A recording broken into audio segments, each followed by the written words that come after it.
I'm going to show you how to optimise your rota using the Optimise Rota tab. This tab looks at your current week staff levels versus hourly sales from a comparable week to help you identify where you might be over or understaffed.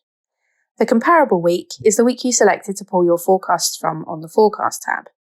We're working on the rota for week commencing 31st of October. The week for comparison is week commencing 24th of October, and we're looking at the Tuesday. The grey line here shows the hourly sales for the Tuesday of the comparison week.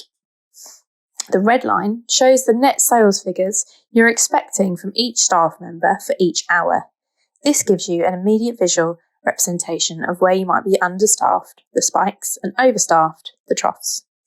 And then the blue line is a target sales per hour that you set yourself in the setup module.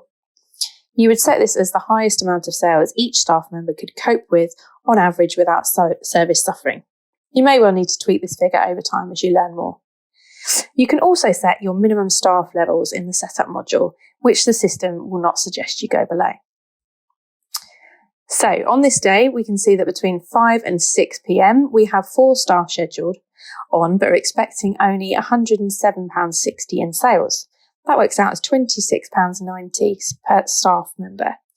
Our minimum staff level is set to 2, so either we are expecting to be much busier for this hour than the comparison week, or we should be taking off 2 staff members, as this will still leave us under our target sales per staff member, that blue line.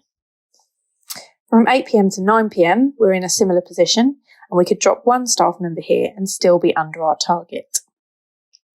And then from 11 p.m. to midnight, we've dropped down to 2 staff members, but if the sales are similar to our comparison week, our sales per staff member will be £107.84, which is well above our target per staff member.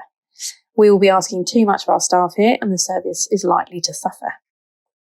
So if we follow the advice of the system, we would add 1 more staff member here, but would save 1 hour from 8 p.m. to 9 p.m, and 2 hours, 2 staff members, from 5 p.m. to 6 p.m, giving us an overall saving of 2 hours, whilst also avoiding a potential service issue.